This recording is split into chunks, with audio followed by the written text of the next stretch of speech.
Hello. So today, hello. So today, after finding out that my G-spot is not up my ass, my bad, gang, I realized that there is something I wanted to talk about. The Doctor Strange movie. Because Doctor Strange movie, Multiverse of Madness was bad, right? I think it fails functionally as a Doctor Strange movie, just in general. I think it fails in that sense.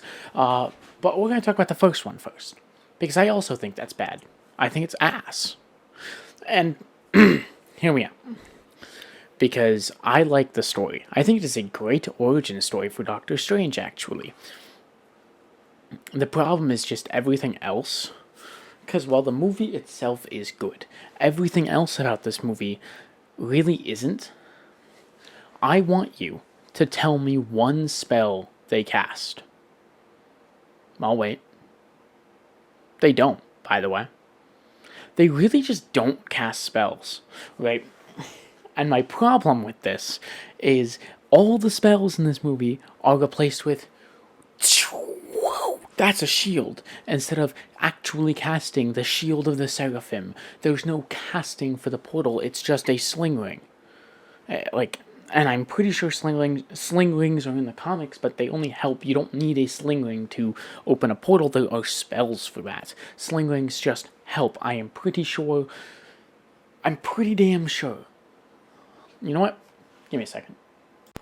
I was wrong. I should have went with my gut. The sling rings just don't fucking exist in the comics. I would thought that the first time, and then I was like, wait. But I can't remember them ever not using one. I don't remember his origin and the original, like really early Doctor Strange comics, as well as I remember more modern ones like 2015. And so I was like, maybe they do use them. No, they just don't exist. They have spells for that in the comics, and they don't cast any fucking spells in this movie. This leads me right into, I think the mirror dimension is an absolute cop-out. They want to have cool wizard battles, but they don't cast any spells. So how do you have cool wizard battles without casting spells?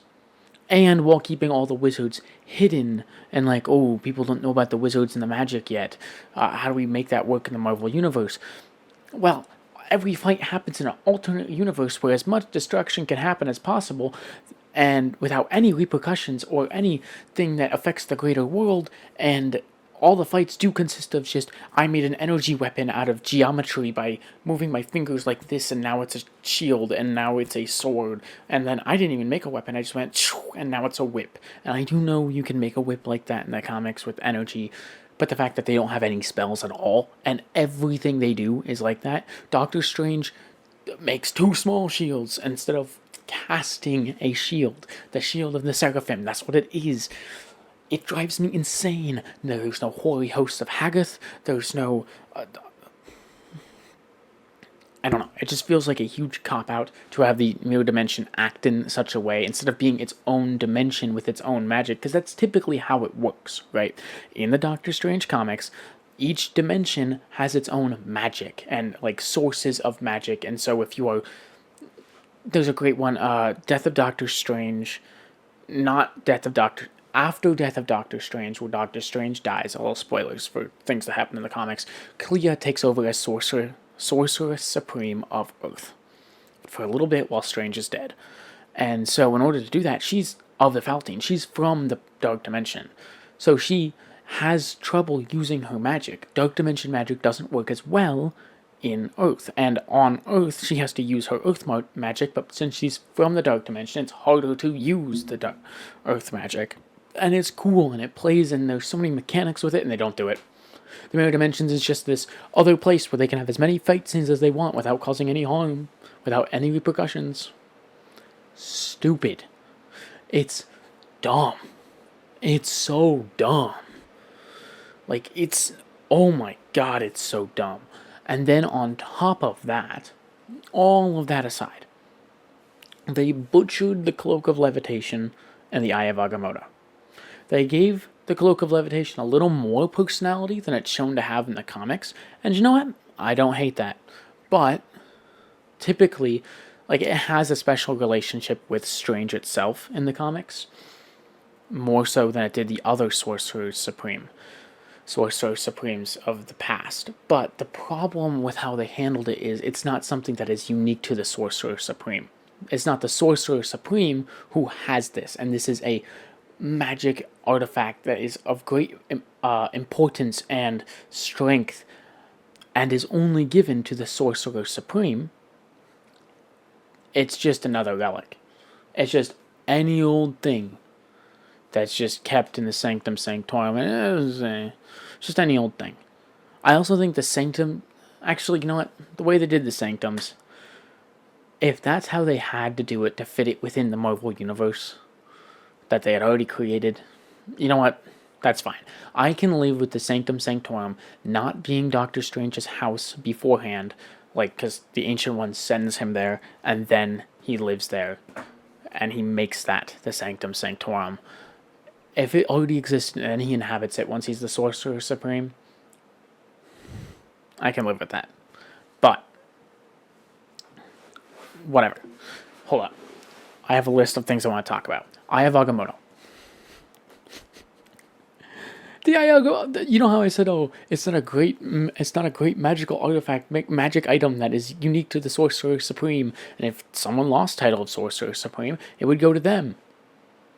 It just holds the Infinity Stone, man. It just holds it. That's all it does.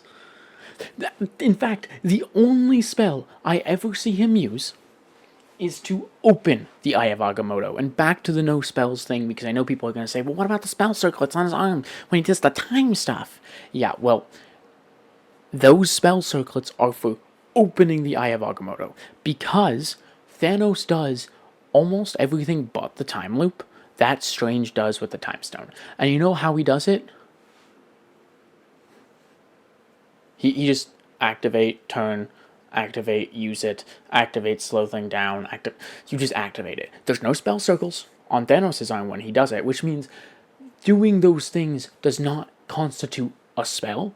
It is just Strange accessing the time stone, using magic to open the Eye of Agamotto so he can use the time stone. The only time I see spell circles on his arm is when he's opening the Eye of Agamotto. When he's genuinely using the Eye of Agamotto. Oh my god, it's so fucking dumb. It's so fucking dumb that it's the only time I can genuinely remember a spell from that movie. The way they handle relics in that movie was actually fairly fine. I think the way they explained it is bad. Where they're like, some spells are too powerful to sustain, so we put them in magic. And the spell is like, bounce on air. Where, not really. To my understanding, they're just, and you can correct me if I'm wrong, but they're just items that are imbued with magic, and so they have magical properties and do things, so that way you don't have to cast a spell every time you want to do it. It's just within the item, and you can do it. Wong. The character assassination with Wong. Now, I understand that they had to change Wong. Wong had to be changed in some way. Because if you don't change Wong, it falls right into the servant stereotype, the racial stereotype that it fell into before, where Wong is just Doctor Strange's servant. And even though in more recent comics, they have more of a friendship and a connection like that, it definitely started out as servant shit. And like, you have to do a little bit of character assassination to do that. But couldn't they have just started as like being friends or whatever?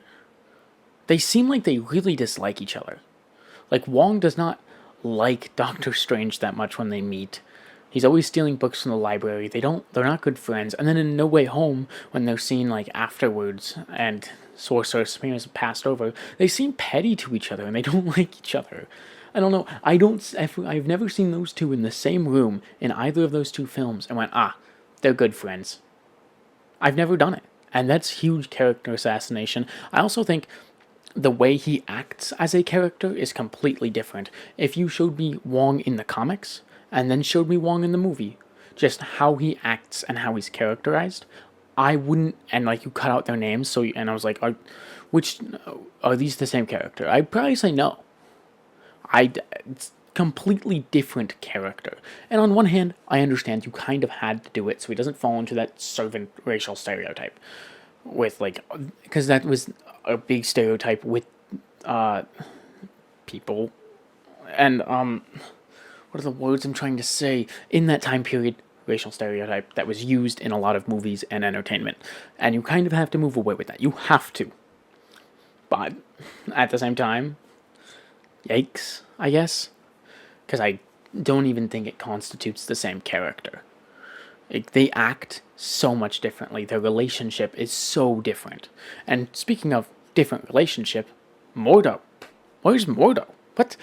Mordo's in there, teaches Strange like 3 things, and he pisses off for the movie, and then when he learns that the Ancient One has been using dark magic from the dark dimension to sustain herself, he pisses off for the rest of the movie, and I haven't seen him since. Their relationship is that the Ancient One favors Strange over Mordo, even though Mordo's been training longer, and Strange is a much faster practice, picks it up faster and does stuff. Just that stuff is shown in the movie. Except for the Ancient One favoring Strange over Mordo. That's not shown, but the Strange being a fast practice, that is shown. And so Mordo is constantly trying to sabotage Doctor Strange, and Doctor Strange is showing mercy and stuff, and that it builds his character in that sense, and proves to the Ancient One that this will be the Sorcerer Supreme. That's typically their relationship, because Mordo is never as strong as Doctor Strange. That's the point. Mordo's signature thing is he borrows power from other deities, Dormammu, other people, in order to be strong enough to rival Strange. That is such a big plot point that it's one of the clues that they used in Death of Doctor Strange, which is, if you can't tell, it's one of my favorite comics. It's just a 5-issue thing. Really suggest you read it. But it's like a murder mystery, whatever, not important. That's one of their biggest clues. So the fact that he's immediately turned off that, oh, you would draw power like this, and then he just fucks off, and we haven't seen or heard from him since. Crazy work. What are we doing with these characters? That's 2 Doctor Strange characters where one might as well be named something else because he's a different character. In the movies, he functions and acts like a different character. And the other just isn't there. He's just not there. And then overall, the story, I think the story of the first one is great until we get to the end of the movie. You get to the end of the movie, and between that and Multiverse of Madness, what does he do? He should have already stepped into his role as sort of the village doctor, quote unquote. That's how he pitches himself in the comics. Between, and it's interpreted between, it's supposed to be inferred, but between like huge events and huge comic arcs that he goes on, he just helps people. There's people who need help with,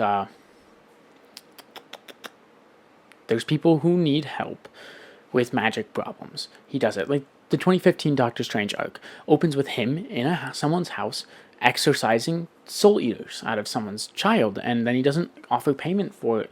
He just helps people. That's his job. He goes around and he makes sure that the magic of the world is kept in check, and he helps people and magic get along, even though he kind of does it behind the scenes.